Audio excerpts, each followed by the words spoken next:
Hello students. So I wanted to discuss a few questions based on Gauss's law because we have not discussed many questions on this yet. Alright, so let us start discussing a few more questions on Gauss's law. Alright, so yeah, the first question. So let us say that in the question it is given to us that we got a cylinder like this. Alright, we got a cylinder like this. Second, yeah, we got a cylinder like this, and there is a charge placed here. Okay, the question is find the flux through the cylinder. Find the flux through the cylinder. So how do we think about it? See, first step, draw a Gaussian surface symmetric to the cylinder. Okay, and then use Gauss's law.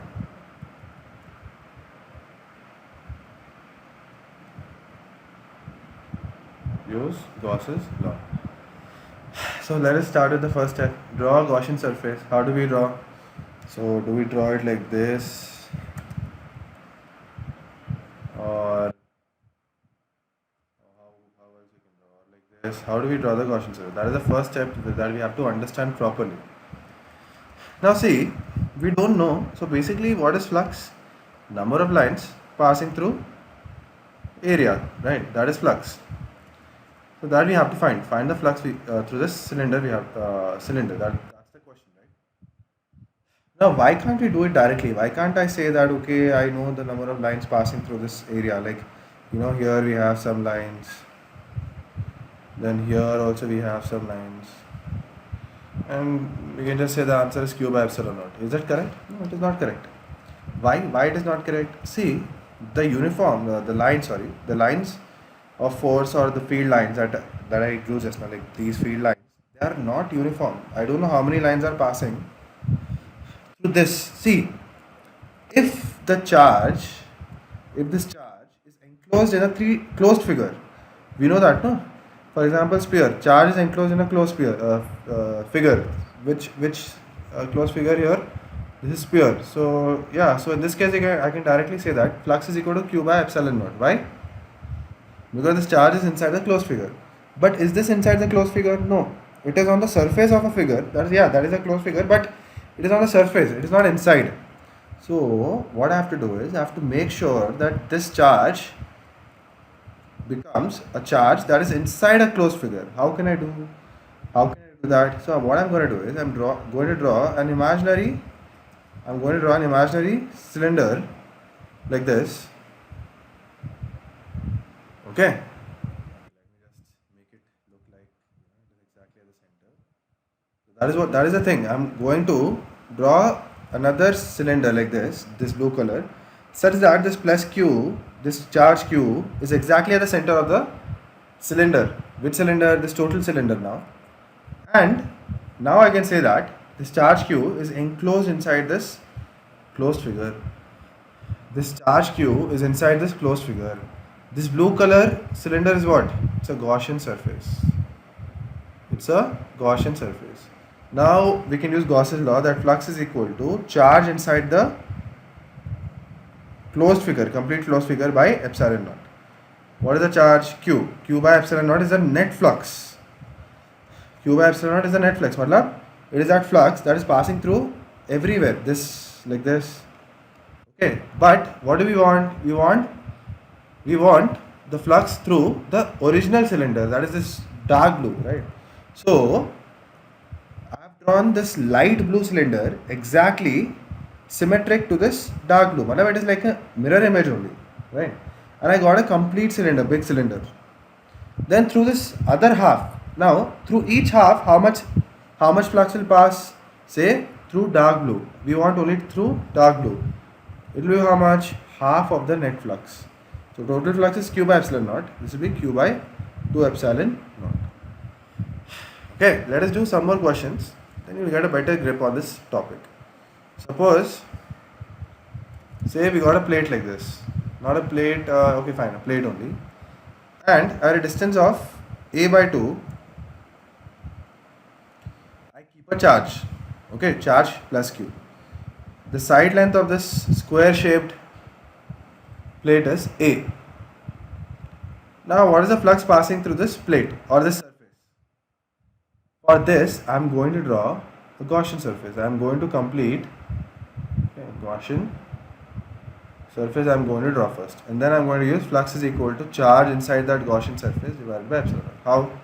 So I am going to complete it first. So I am going to draw one face like this, one face like this, one face like this, and then finally I'm going to close. So it has become a cube. See, apart from this, everything else I have drawn. Everything else I have drawn. So why have I drawn that? Apart from this surface that was given to us, I have drawn the remaining surfaces. Why? To make this charge look like it is enclosed in a closed figure. Now what is a closed figure? Cube. This is a Gaussian surface. A Gaussian surface. Okay. And the charge is placed exactly at the center. The charge is placed exactly at the center. So this distance is also a by 2. Alright. So flux passing through this entire cube, entire closed surface is what?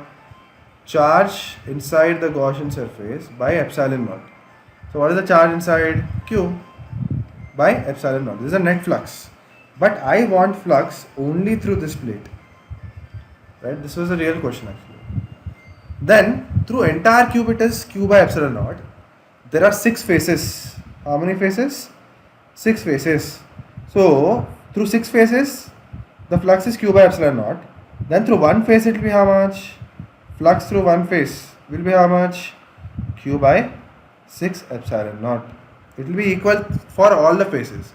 Like from this face it will be q by 6. For this face it will be q by 6. For the face below, at the bottom I mean q by 6. At the top, q by 6. Okay, front q by 6. Back q by 6. Right. Net flux is q by 6 epsilon naught. Alright. Okay, next question. So let's say that we have a hemisphere. And let us remove this part. Alright, we got a hemisphere.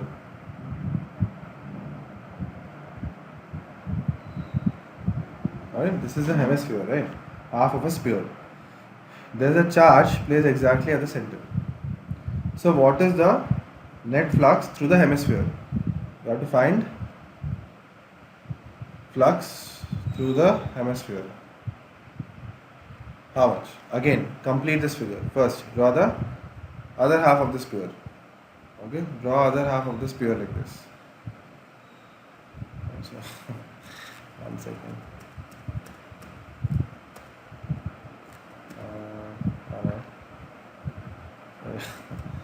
Yeah, so by now you all know that I'm not a very good artist. Anyway, it doesn't matter. So now this has become a complete sphere. Why did we draw this other hemisphere? To make this charge enclosed in a closed surface. Now we can say that this charge q is inside a closed surface. Then what we can apply? Gauss's law. Net flux passing through this entire sphere. Net flux passing through entire sphere is q inside by epsilon naught. What is the charge? Q by epsilon naught.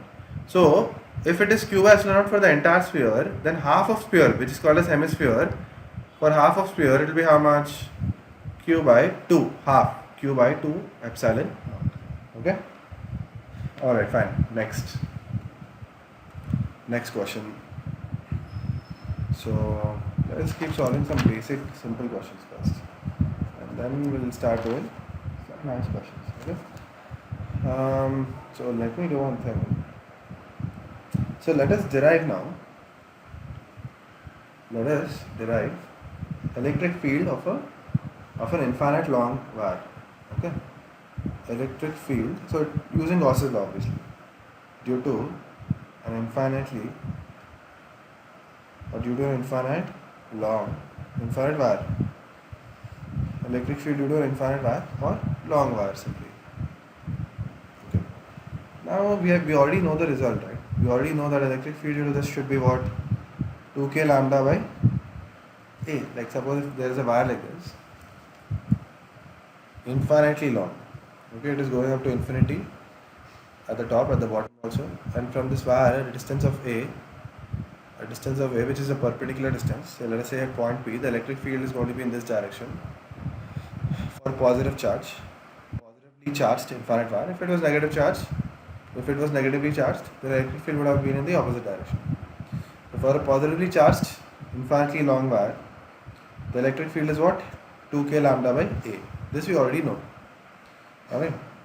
Now using Gauss's law, so we derived this using this formula, right? E is equal to k lambda by A into sine theta 1 plus sine theta 2. This is what? The perpendicular component. And the parallel component is k lambda by A into cos theta 2 minus cos theta 1. These two formulae, in these two formulae we put theta 1 is equal to 90 degrees, theta 2 is equal to 90 degrees. We get long wire, long rod, whatever you want to call that. And you get E perpendicular, E parallel. So E parallel would become equal to 0 because 90, 90. And this will become 2. This will make it 2k lambda by A. Only the perpendicular component. See? Anyway, so using this we had derived it. Now using Gauss's law, let us derive it once again, just to give you a feel of how Gauss's law is applied. Okay, how Gauss's law is applied. Now let us first draw an infinitely long wire. Alright, so this is the infinitely long wire that we have, for which we are finding the electric field. And of course, as usual, we are going to consider that it is positively charged. Alright. Now see, it is infinitely long wire. First of all, that you have to keep in mind. Infinite length. The wire is of infinite length. Alright. And so, how do we use Gauss's law here? See, what I'm going to do is, I'm going to draw a cylinder here.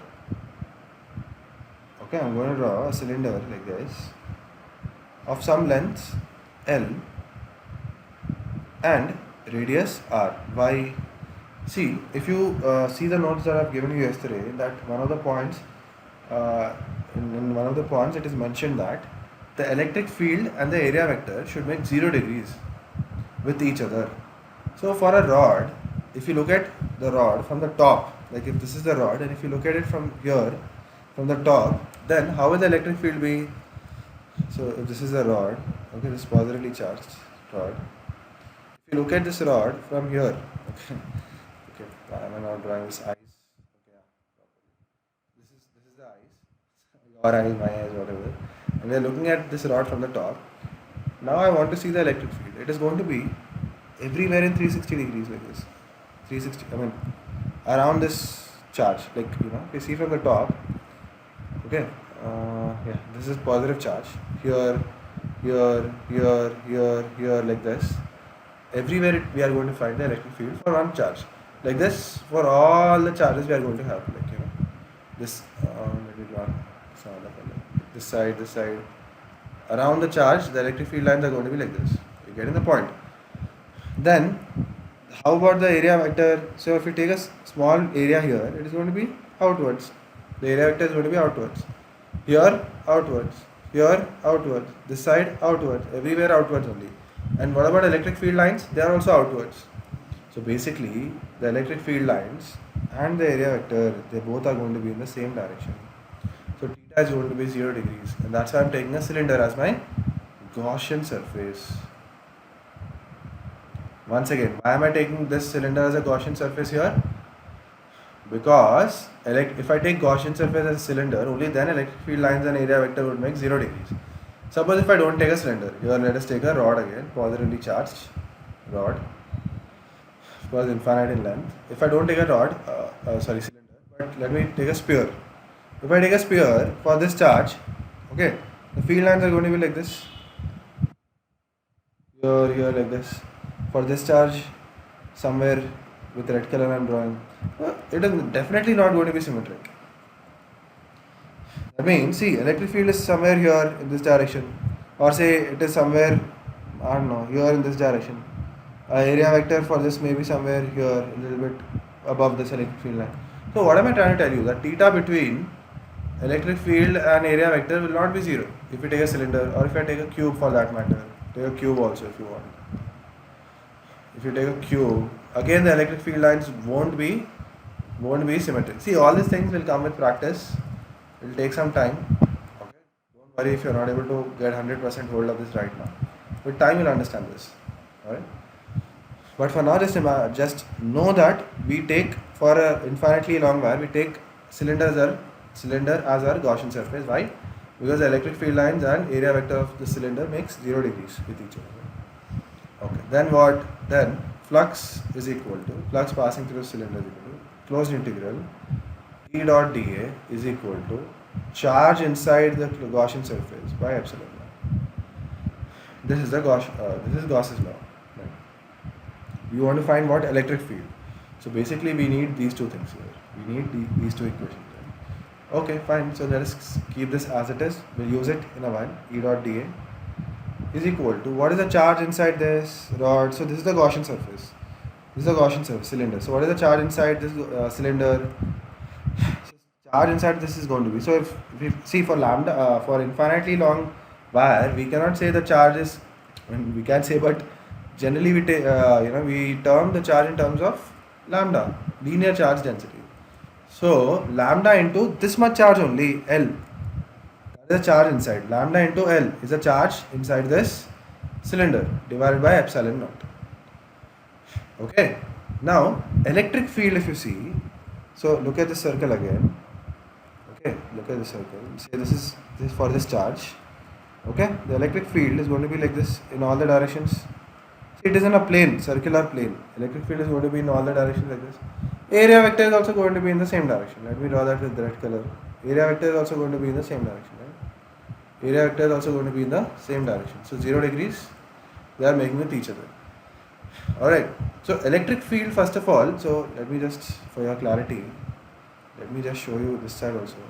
Let me take blue color. So here, this side, back, front, here, like this, in 360 degrees, again, around the circle, for this particular charge, the electric field is going to be what? Equal in magnitude. Why it is going to be equal in magnitude? Because they are equidistant from this charge. If it is a circle like this, like this, then electric field at this point, everywhere it is going to be same only, Alright, obviously. So direction wise, they are going to be different. At this point it is in this direction, this point it is in this direction, like that. Right? So first expand this. How much will you get? E dA cos 0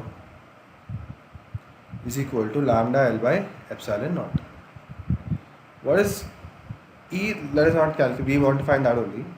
And cos 0 is 1, and dA I am leaving as it is equal to lambda L by epsilon naught. What about closed integral dA? Closed integral dA is what here in this case?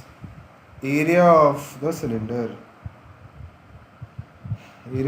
See, this dA always represents small area of the Gaussian surface. So what is the Gaussian surface here? Cylinder. So area of the cylinder. What area? Surface area. Total surface area. So what is the surface area? So surface area of a cylinder is 2 pi r into L. So here what am I going to get? E into 2 pi r into L is equal to lambda L by epsilon naught. L cancel. So what are we left with? This 2 pi r I am sending to the other side.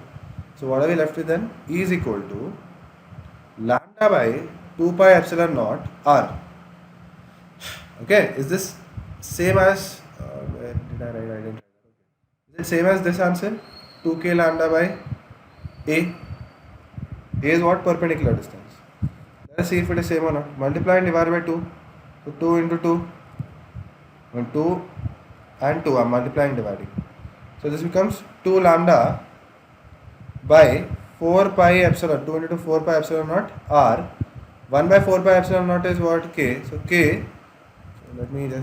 So 2k lambda by r, where r is what? The perpendicular distance from the charge. If you want, you can call it A also, doesn't matter.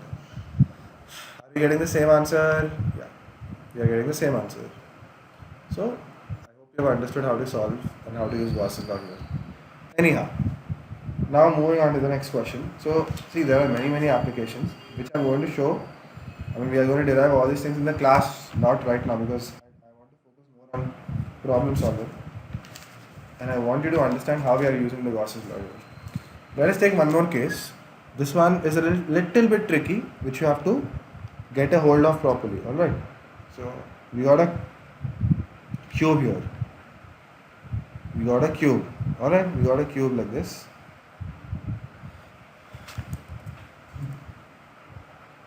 We got a cube like this. There is a charge exactly at one of the faces of the cube. So what is the flux passing through the cube? I want to know. So again, use Gauss's law. But for Gauss's law, this charge cube must be enclosed in a 3D figure.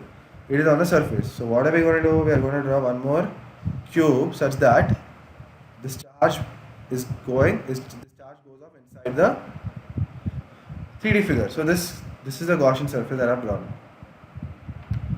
So now I can say that this charge cube is inside a three-dimensional figure. See.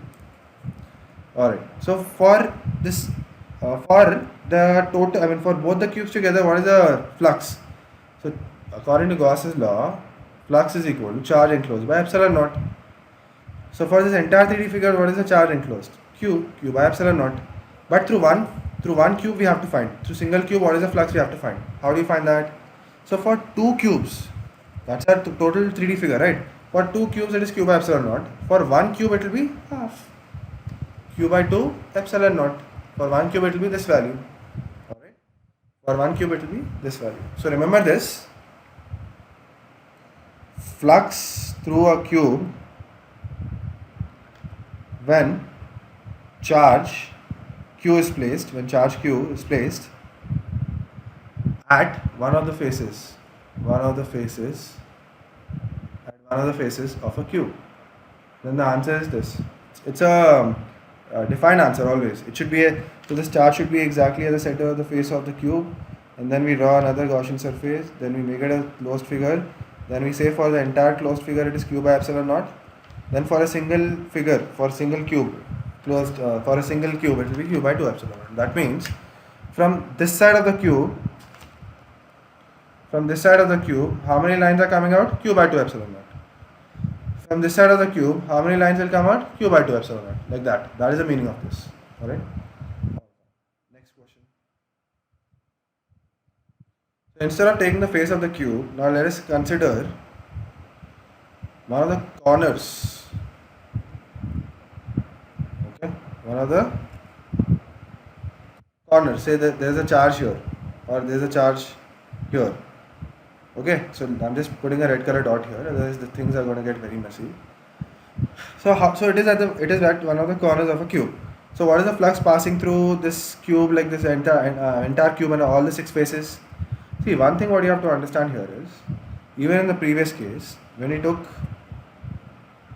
we considered a charge at this face, at one of the faces, and then we drew a Gaussian surface like this, right? So through this face, which face? Let me make it more clear for you. I hope this should be good. Let us see how it works properly or not. I was expecting this. 1 second. Yeah, here there is a gap, right? This face. Through this face, zero flux will pass. Why? Because the charge is here only, the charge is here only. So for this phase, the field lines are going to be like this. They are not going to go through the area. They are going to be on the area only. They are going to be on the area. For this one, it is going to be 0. Alright, so like that, here, through this phase, which phase? Let me just highlight that.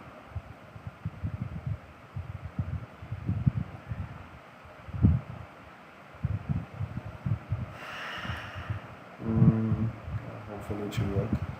Through this phase and through this phase, the top phase. How do I show the top phase? Okay, let me just use pencil like this, green color. So this phase, top phase, also we are not going to see any flux. Why? See, through this face again, the flux is going to be like this. The field lines are going to be on the area.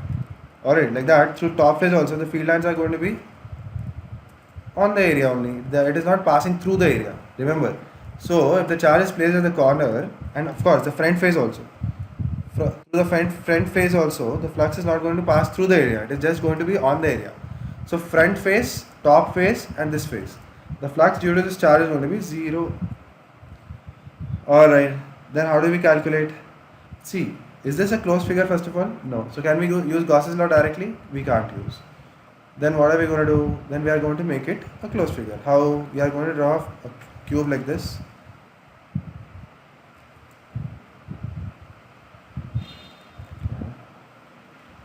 We are going to draw many cubes. Alright, so we are going to draw a cube like this. Is it a closed figure? No. This side it is, from this side it is not closed. Alright, fine. Let us draw some more cubes. Alright. Yeah, not bad. Alright, so this is one more cube. This is one more cube. Alright, this is one more cube. One more cube. Is it closed? Not really. See, if you see very closely, if you see this charge at the back side it is closed. But what about at the front? So it is not closed. So we'll have to draw some more cubes at the front so that this becomes a closed figure. Okay, like this.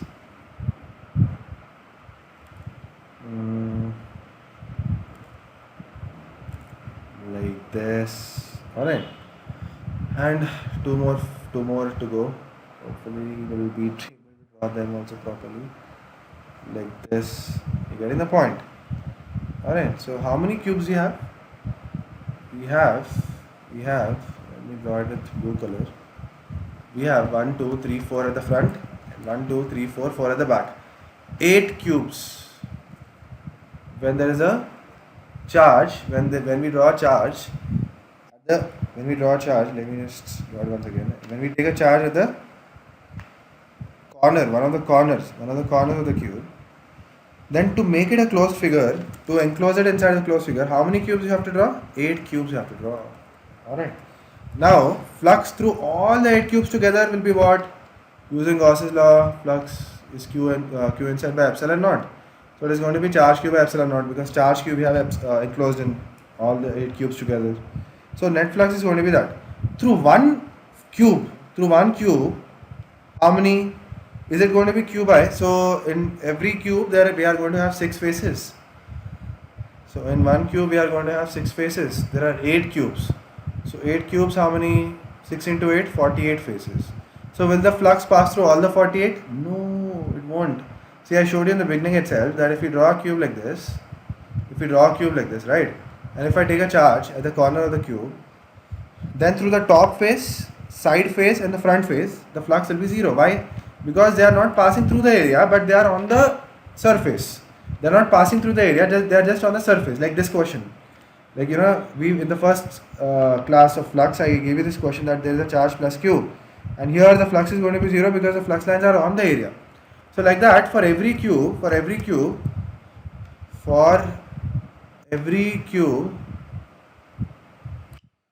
faces have 0 flux. Remaining, there are how many remaining faces? 3 more. So 3 into 8, how many? 24. So flux through, this entire thing is going to be what? It's going to be Q by 24 epsilon naught. Flux is going to be Q by 24 epsilon naught. Alright, when for one cube, I'm telling you, for one cube it is going to be 24 epsilon naught. Alright, think about it. I'm sure most of you must not have understood this. When for the first time when I was dealing with it, even I could not understand this properly, but I'm there, don't worry. So wherever doubts you have, we'll just clarify. Okay, but remember this. So whenever there is a charge placed at this corner of the cube, the result is going to be, so here, whichever corner, you can take this corner or this corner, this corner, this corner. There are 8 corners. Wherever one corner you pick up and just put a charge there and draw 8 cubes, and then you can tell that the flux passing through one of the cubes is going to be what? Q by 24 epsilon naught. All right, let us close here, and I'll see if I can make more. If I can make another video on more questions. For now, watch this. Let us see if I have time, I'll make some more videos. All right. Thank you so much.